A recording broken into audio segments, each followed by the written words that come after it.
Here was their words. Creativity is in our DNA at Apple, and it's incredibly important to us to design products that empower creatives all over the world.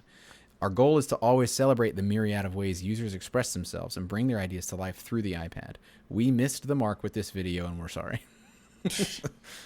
Hey, good on them for running it. Yeah. Or good on Cassandra for writing that message. Good on the intern. Good on the intern who no longer has a job for writing that and then packing up all of her and leaving. That's funny because it's probably true.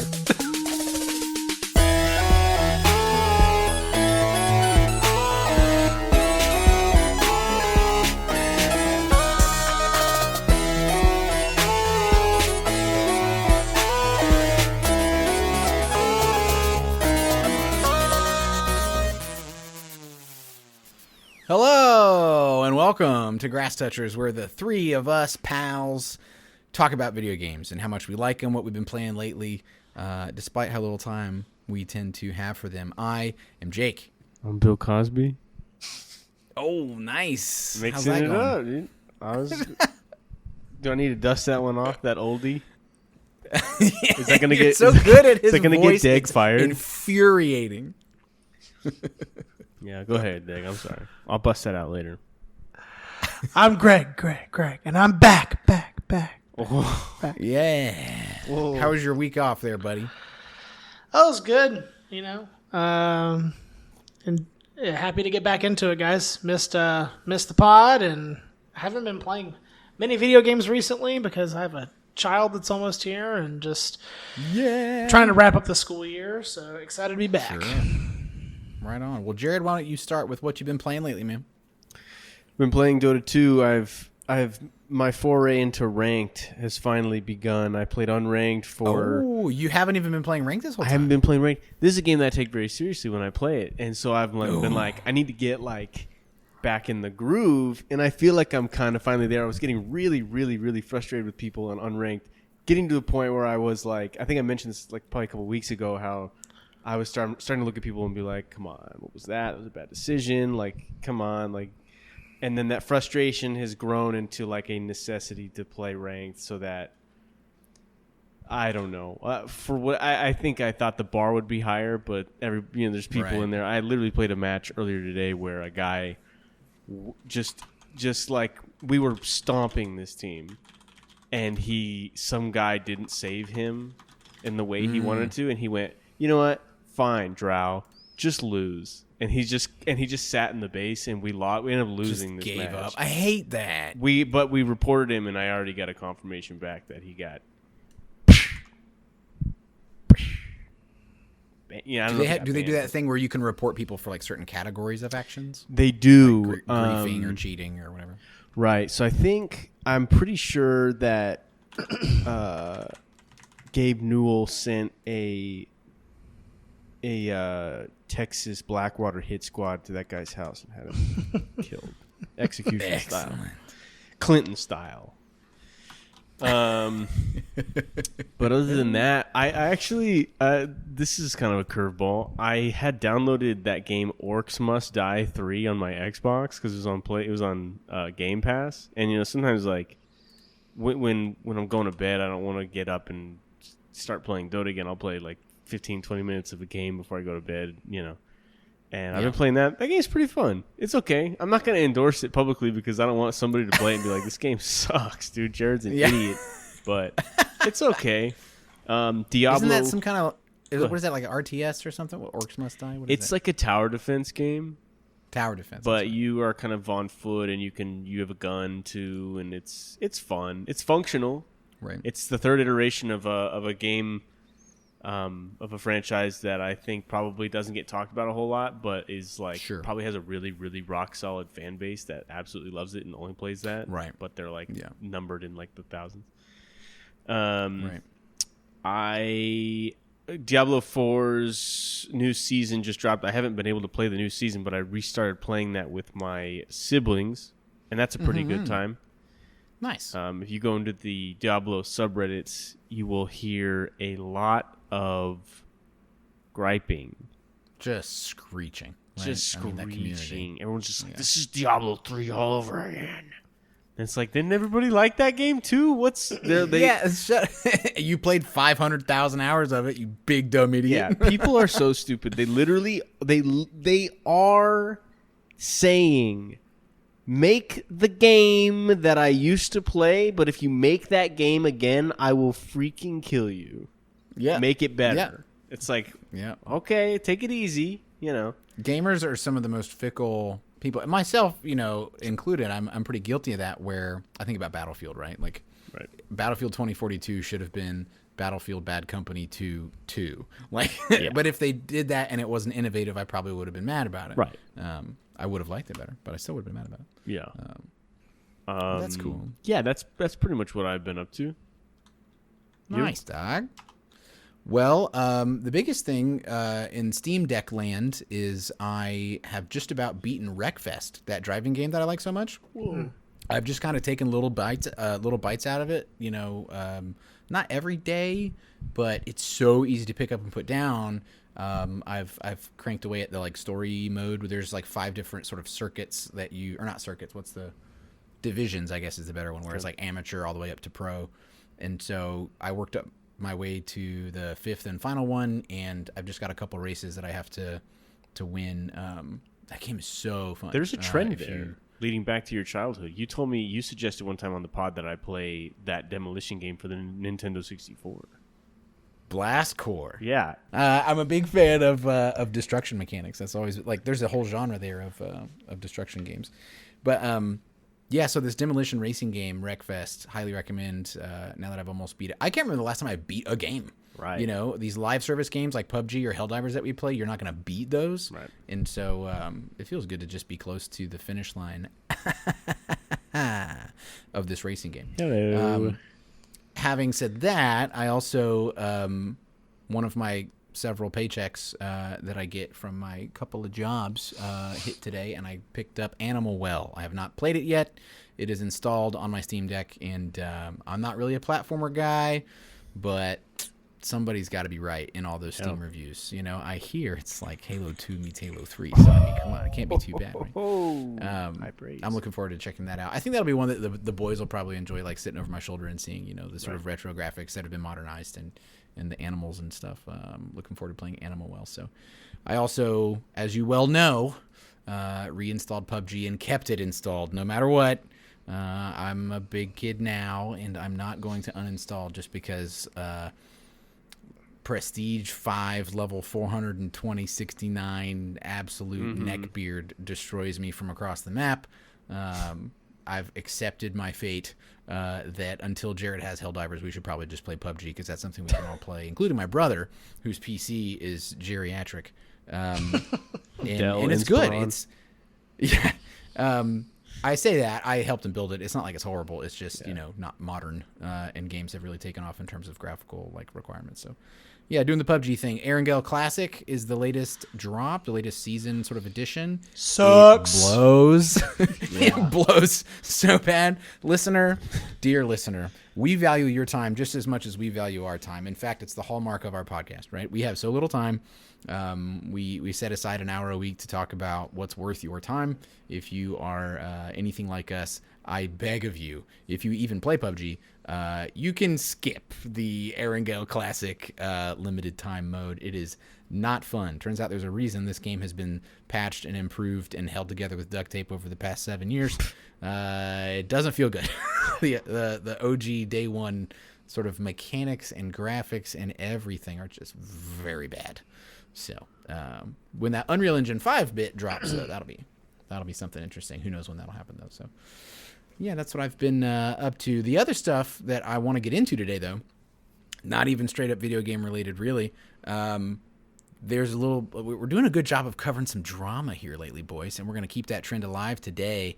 I sent it to you earlier. We have all seen it now. There was an iPad advertisement that was so poorly received by so many people that I couldn't help but watch it. I thought, all right, what is all this? We've been dipping our toes into the internet drama. I might as well see what this is about. And listener, if you haven't seen it, it's called Crush. You can still find it on YouTube. It's not been taken down by Apple or anything. They've issued an apology, however. It's this scene of a big stage, and that stage is like the bottom end of a hydraulic press, and through a variety of CGI and probably like magic sort of, rendering, but also like practical effects, they really did crush certain objects.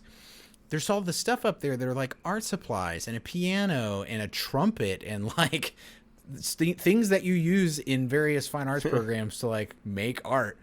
And there's this music playing that's like dystopian how upbeat it is, considering what's about to happen. The hydraulic press slowly descends and crushes all of these objects, and they show paint cans exploding, and they show this trumpet is on the very top. Such a bummer to me as a trumpet player. What the frick, right? They crush the trumpet first. They crush a piano, and it sort of like explodes with like stuff going everywhere.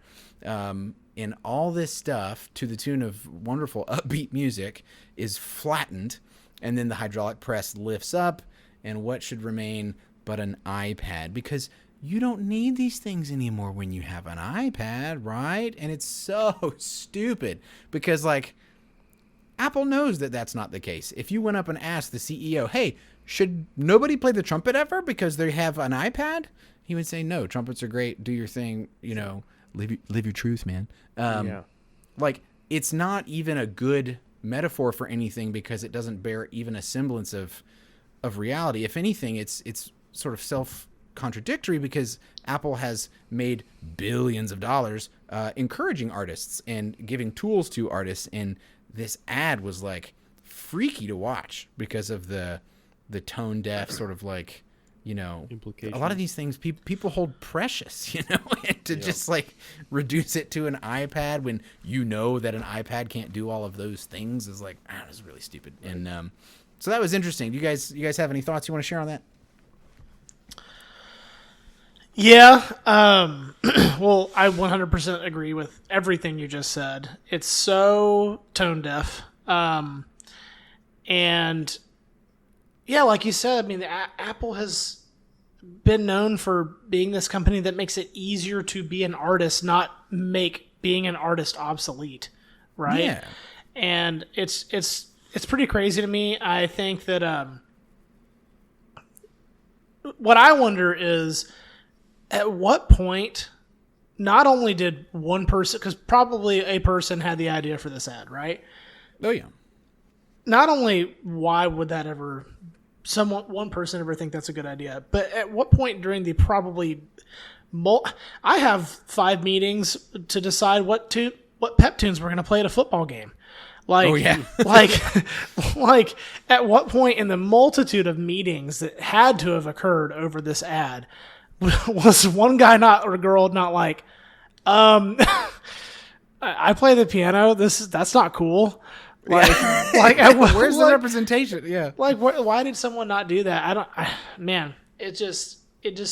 It felt, when you said dystopian, I was like, oh, that's exactly what it is. It feels like a company that supposedly prides itself on empowering artists is just looking for it's clickbait, basically. It's either, it was either intentionally clickbait or ignorance. I just don't know. I don't know. It really rubs me the wrong way, and it was I gross. agree.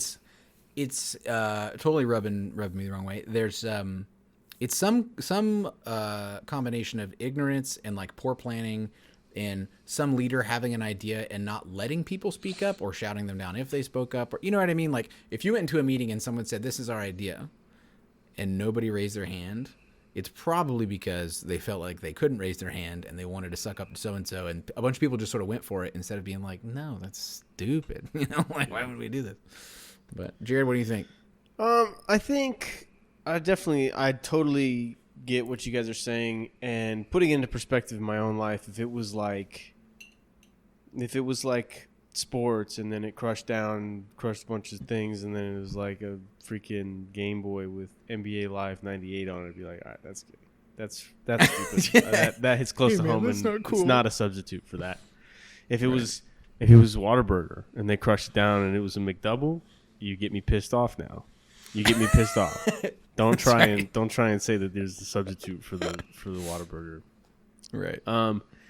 No, I think to play devil's advocate, when I watched it the first time, I was kind of like, they're saying all of these things are built into the iPad, does all these things, and maybe I think I could see how in their mind they're thinking we're not saying that it's replacing these things.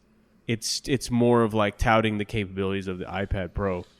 But but I mean the visual aspect is there, and it's like a destructive, like pretty evocative visual. Mm-hmm. Right. Yeah, I could see why that ruffled some feathers. But I agree that I'm not being a literalist when it comes to interpreting, like, what did they mean by this? Also, frick corporate America, I don't actually care. But I'm it's just not that more I'm annoyed. literally annoyed, right? I'm not literally interpreting it as, oh, Apple wants me to go destroy my trumpet. It's just silly the way that it's so flagrantly and like viscerally, like literally crushing things that you make art with, and I think that's like, it's not a good gut feeling. If what it elicits in your audience doesn't feel good, then like why? It's not a good ad, right? Imagine a Super Bowl ad where something like that. There's supposed to be a trigger of like dopamine or something in a good ad. Right? Like, this ain't that.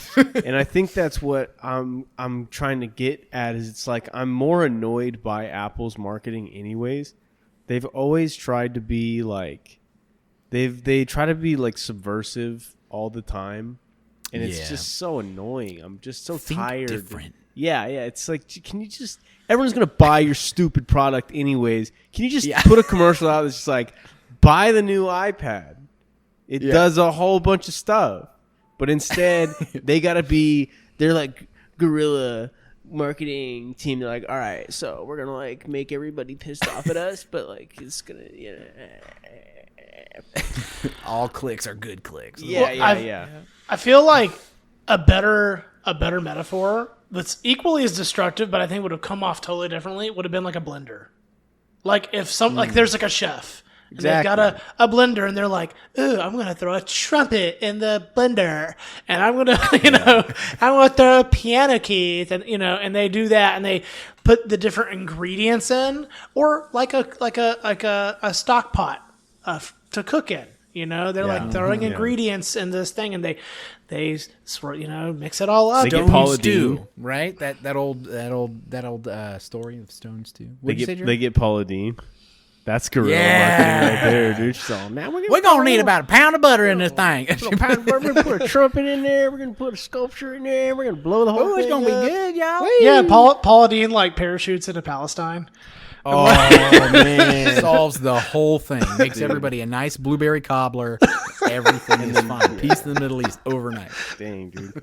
But I thought the whole commercial though did get me thinking about some alternate versions of that commercial, and one thing that came to mind was like, like a bunch of women up on the thing, and then it crushes down and it destroys them, and then what's left is a Japanese sex robot. It's like, you're not gonna need these things anymore, pal. Honda's probably working on that. They're gonna. Hey, this is a great idea for an ad. You guys get a load of this? We should do that.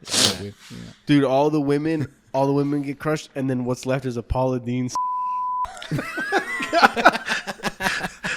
I wish I could see Gabby's face right now. She's just looking blankly at me. She's like I said, she's pretty used to this stuff now. But it's Paula Deen. It's Paula Deen, but she's just got huge cans.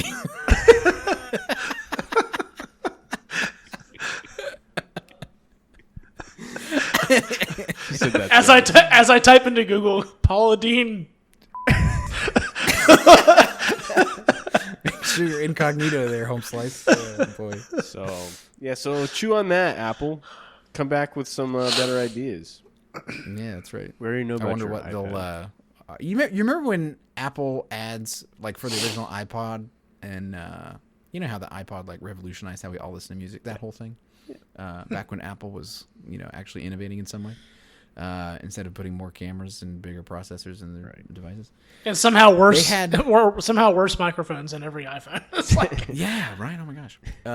they had those commercials that were like color block, just like two-tone, you know, and I'm dancing and I'm listening to my earpods? music. Yeah, with the and they had you could see the earbuds going to the device, and he's holding the device. He's like, I'm shaking it around. That's right, it's got flash memory, or it's got a really good hard drive, and you can shake it around and listen to music. Yeah. Those were rad, you know, and I think everybody's. I don't think anybody expect. Generally, Apple's had really good advertising, just sort of across the board, and for this to be such a miss, everyone was like, "Now wait a dang minute, I have words to say. I'm going to get on Twitter about it." But, What did Apple come out and say afterwards? let's see. Apple ad apology. Apple apologizes for iPad Pro and ad that missed the mark. Apple I have to be a subscriber. Get out of here. Let's try again. They should get a Steve Jobs like full size mannequin body puppet to do all their stuff. To do their Like Weekend at Bernie's style. Like. Yeah, their PR. Yeah, just put a pair of Ray-Ban Wayfarers on him. Pull out his desiccated, cancer-riddled corpse. Trot him out on stage. And he's just like, introducing you. I almost forgot there's one more thing. You know? That classic thing that he did. Oh, one more thing. Here's a whole iPhone, everyone. Wow. Here was their words. Creativity is in our DNA at Apple, and it's incredibly important to us to design products that empower creatives all over the world. Our goal is to always celebrate the myriad of ways users express themselves and bring their ideas to life through the iPad. We missed the mark with this video, and we're sorry. Hey, good on them for running it. Yeah. Or good on Cassandra for writing that message. Good on the intern. Good on the intern who no longer has a job for writing that and then packing up all of her and leaving. It's funny because it's probably true. Yeah, and it's like, you guys have 12-year-olds in China building my iPhone. Like, shut up. I don't know why you brought this whole thing up. But anyway, thanks for engaging little Mutu gets with his me. malaria pills now. Okay, so in related sort of tech news, not that it's brand new to this scene, but it's new to me. Speaking of tools that people use to create art with varying levels of originality, I was made hip to an AI songwriting tool called Suno, Suno. Are you guys familiar with this at all? Looking it up, tracking. Okay. I'm going to share my screen. Go ahead and look it up, but I'm going to share my screen with you, and we're going to make a song, and I'm going to be able to download it and put it in the episode because it's AI, and you can do that. So you give it a text prompt, just like you do with any other AI tool. It's a large language model sort of thing on the front end, but then it takes what you've said and it takes what it knows about. I haven't looked into how this works at all, by the way, but I'm going to because it's really interesting to me from a sort of music nerd, music degree holding person standpoint. You give it a text prompt and it creates a song in like 5 seconds, and it's like kind of good. You know, the voice sounds a little auto-tuned and whatever, but like, what about if you put in Blue Rondo a la diarrhea? Only one way to find out, Jared. Here we go. Okay, I'm gonna do some Brubeck. Give me some cursed Brubeck. My keyboard's messing up, and I don't know why. My USB drivers are freaking out. Hang on. Paula Dean. Oh, nice. Singing a pop punk song about Palestine. An iPad. Okay, Paula Dean singing a pop punk song about an iPad. Create. Nice. I'll just use my. Yeah, sure, fine. Dang, stealing your information. I didn't have to do this on my to phone, Sony. but I guess. Oh, and here's my other ones actually too, because now that I've used my Google account, I guess maybe that's why I didn't have to do it on my phone because it automatically took my Google stuff. But here I can show you the other ones I generated. So it spits out 2 versions of whatever you ask for. This song is called Tech Obsession. Always splitting my screen, got my hands on the latest machine. It's sleek and shiny. It's my pride and joy. This little gadget, my digital toy. Scrolling through my apps all night, day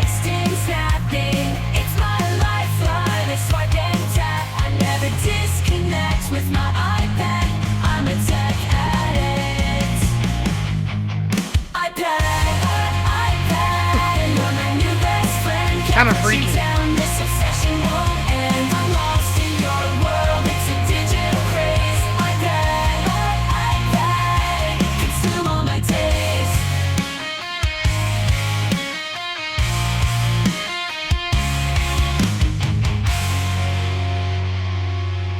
Dude, isn't that like pretty good? That's, That is that's weird. freaky.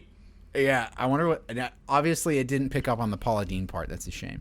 But what it does is it takes the same lyrics and spits out like a different sort of musical bit under that. Always glued to my screen. Got my hands on the latest machine. It's sleek and shiny. It's my pride and joy. This little gadget, my digital toy. It's kind of good, dude. Scrolling through my apps all night. Texting, snapping, it's my lifeline. I swipe the tap, I never disconnect. Yeah, so you get the idea. It's very fun to mess around with this, and I think the more I play with it, the more I'm gonna dig into like, oh, I see what it did there. It changed this rhythm. It borrowed this idiomatic thing from this, from this genre. I want to do one more and see if it can do. Do I have like credits or whatever? Is that how this works? I'm not sure how. I've got an credits idea. work. Oh yeah. Okay. Good. Create. Hit me. All right. You're going to do Kanye. Oh, you can do custom mode too. Okay, sorry. Kanye. Singing a song about Taylor Swift. Okay. In the Kanye song about Taylor Swift. in the style of a Baroque fugue. Style of a Baroque fugue. And yes, I remember how to spell Baroque and fugue. Kanye singing a song about Taylor Swift in the style of Baroque fugue. Ready, set, go. Oh my gosh. I'm interested to see what it'll do with Kanye, because it wouldn't make I don't know if it does voice emulation of a person. Oh, it actually says couldn't generate that. Song description contained artist name Taylor. Well, it also included Kanye. So Okay, how just about- do song about ex-girlfriend in the style of Baroque fugue. Yeah, let's do that. I like that. Ex-girlfriend. In the style of Baroque fugue. I tried Blue Rondo a la diarrhea. It didn't give me exactly what I was looking for, but that's okay. Technology, you know.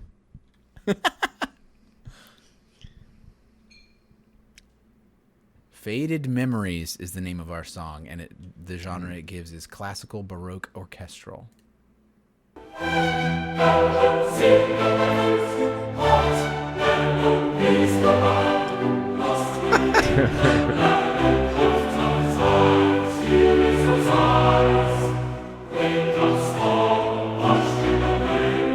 This is hilarious.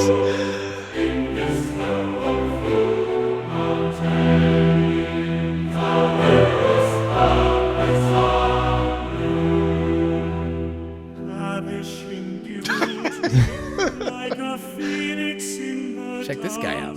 Wow. Touch ignited fire, a sensation I still trust.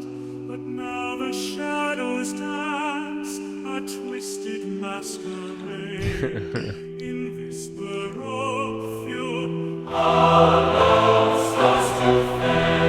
It's perfect. faded memories. Hey, if you guys go into our general text chat for this channel, you'll see what I found when I typed in Suno on Google. Oh, nice. Wow. Look at that. Wow, dude. Check it Okay. out. That must be some K-pop star or something, huh?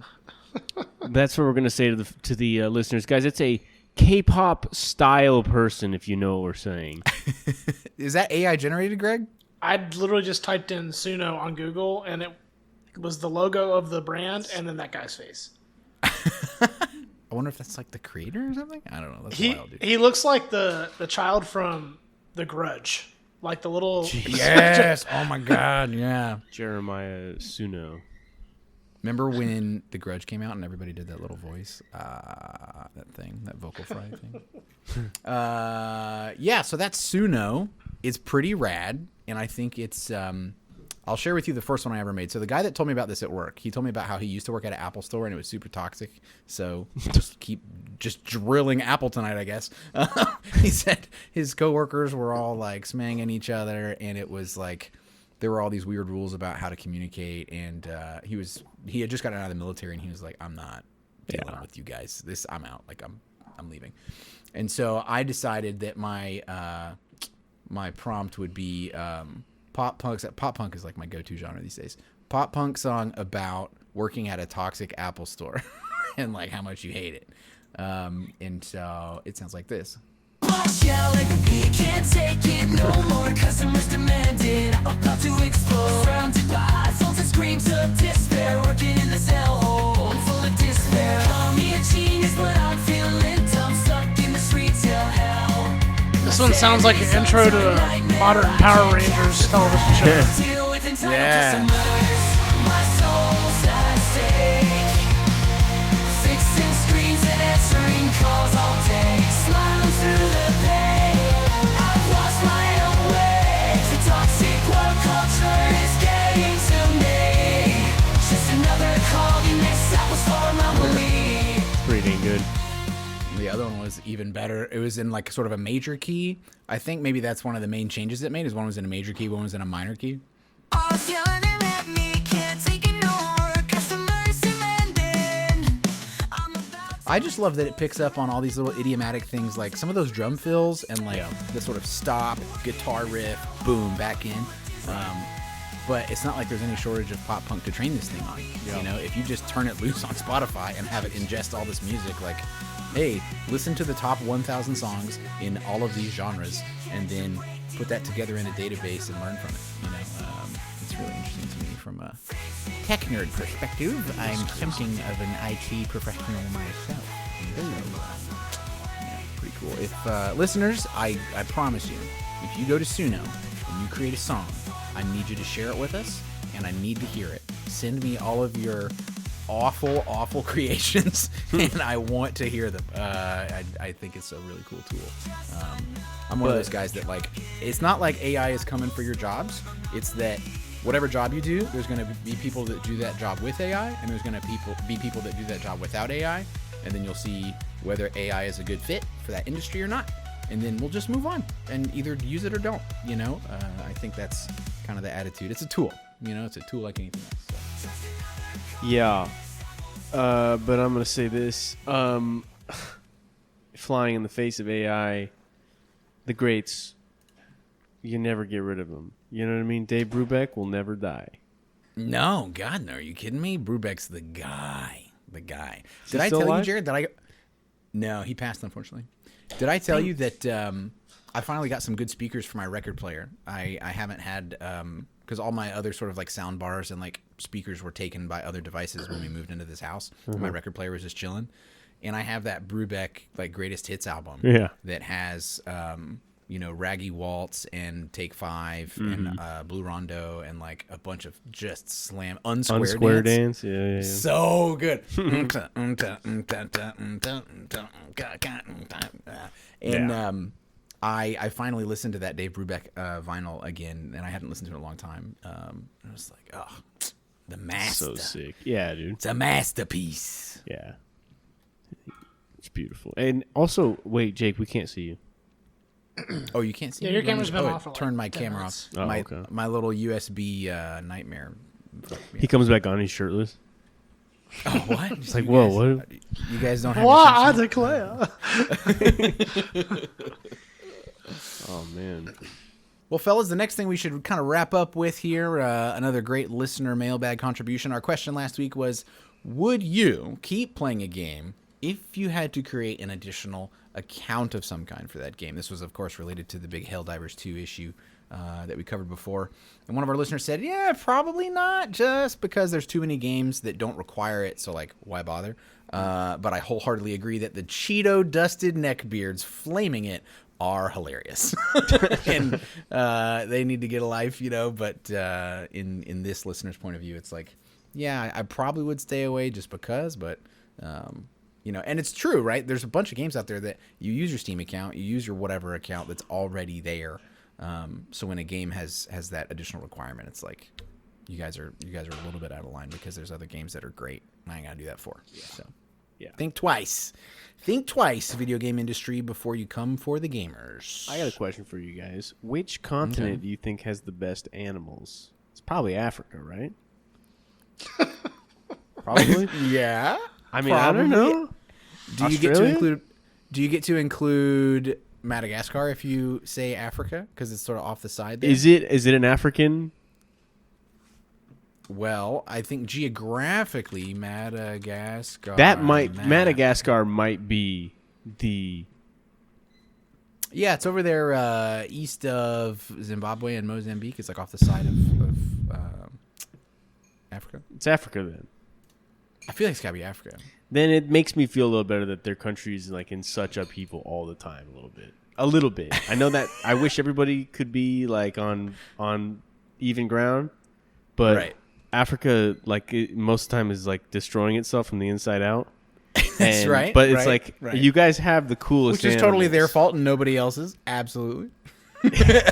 I don't even think I think that we didn't even discover Africa until like what 10 years ago or something, maybe 10 years ago. Yeah, that's it. It was the cocoa melon thing. That's where. Did you learn that when Mommy sat you down the other week to watch Cocomelon? Yeah, she. Well, I only get to watch Cocomelon for 10 minutes a day. After that, I have to do my homework. Yeah, you guys know the British East India Company. That's like a rad new coffee shop down the street, right? Really? Yeah, for sure. That's right. And they just invented the IPA, I think, India Pale Ale. Yeah, Oh, that's right. okay. Which country do you think has the most feces on the street, dude? Speaking of Country or continent? country. Country. Can we say New Jersey? Dang, that was a setup joke. I didn't even think about New Jersey. I was gonna say India because it seems like that's kind of the norm that they like defecate in the streets over there. Do you think that is that going on over in Jersey? I'm in the street. Dang. She's Should we do that as a podcast? Should we start doing that? I think like with a lot of things, gentlemen, that I've said in my life, don't knock it till you try it. No. There ain't nothing in the Bible says you can't in the street every once in a while. That's right. That's right. I used to think about that kind of stuff when I was a kid, though. Did you guys ever like lay in bed when you were a kid and think, what if I just like walked out in the street right now, like totally uncalled for? My parents would be mad for I even opened the front door. But what if I just walked out there and just tore one off in the street? You know what I mean? I have never had that thought in my life, and you might be alone on this one. Well, we'll take that to the mailbag, listeners. I have had to poop really bad and thought about what my exfil options were from a given situation. You know? Yes. But we don't I mean, sometimes, Dude, one time I was newly kind of dating my now wife. We're watching movies at her brother's house where she was living, which is about 15 minutes from my house. And I was for some reason very gassy. I was holding it all in, and I was. And you're on a date, and you like this girl. You're trying to not. Right, I'm not gonna just start ripping them off. Not that I even do that now, but for some reason I was very, very, very gassy this night. Okay? Look at Jared doesn't fart in front of his wife yet. Oh boy. I was holding it in, and we must have been watching like Gangs of New York or something. It was like 4 hours. I feel like I was holding that stuff in. I picked the wrong night to watch a long movie. Yeah, a monsoon brewing in my stomach, and we everything. And there's an adrenaline that kind of keeps you from like being. The closer you get to like an opportunity to relieve yourself, the more your body is like, I'm gonna make sure that you understand that we're 5 minutes behind. It's like my body can't wait until the moment that we're sitting on a toilet. It's like, no. I'm going to make sure you know this is serious business. and we're gonna Yeah. get right to the edge. I'm driving My home. colon and my eyes talk to each other, it turns out. When you Yeah. get eyes on a bathroom sign, you see the men's room from across a restaurant, your butt's like, yep, you better move it along. Well, I guess I'm coming for you. I guess I'm Indian at heart because I get in my car, I'm driving, I see the road, and my body's already like, hey, right there. We need to go right there. I didn't. He's looking at Gabby Yeah. like, no, don't worry. I didn't. I'm driving home, and I've got the cold shakes. I've got the where you're like, oh, like should I just go in my pants, dude? I swear to you, not a single time in my entire time at my apartment did somebody park in my covered spot right in front of my apartment. But And that's this the night, I whip in. And I know who it is. There was a guy who was shortly thereafter evicted because he was a drug addict. Not really a bad wonderful. apartment complex, but I guess Because bad you for reported there. him because he did this to you. I wanted it so bad. Well, I get out of my car and I'm like, I'm gonna freaking knock some heads together, man. I'm gonna pull this guy's card. But I'm like, After I'm done. yeah, but I'm like crab walking to my upstairs, my second story bathroom. I'm like, and I make it up there, and I didn't make it fully on before things, started to, unfortunately unravel, and I had to do some cleanup. But I tell you, It turns out it wasn't even your apartment. it wasn't even my apartment. It wasn't even a bathroom. I was like, what? He looks at the wall. Live, Yeah. laugh, love. This Yeah. isn't. This is a nursery. This is a school. Yeah. So I cleaned myself up. I put on a pair of Huggies and I got out of there. Dude, scary stuff. Frightening stuff. And if I could have, I would have killed that guy. But he was probably a meth addict, so I don't know if that would have gone well for me. Ladies and gentlemen, thank you so much for listening. This was fun, wasn't it? Wasn't it nice? Aren't podcasts great to listen to? Thank you for joining us. I've got a little announcement. As you hear this, a couple days ago, we uploaded a full Game Friday PUBG video. I highly recommend you check it out. It's super fun. We got a chicken dinner on a Friday night, just four of us guys doinking around, and we're going to start doing a little bit more of that kind of stuff. We're, like I said, kind of back on the PUBG train, so be sure to track us down on Instagram and YouTube at 3 Grass Touchers. You can find that. Thanks for all the interaction we get. Love the likes and comments and subscribes and follows. DMs are wide open. Hit up the interaction features in Spotify. And until next time, don't forget, get out there. All right? Touch some grass.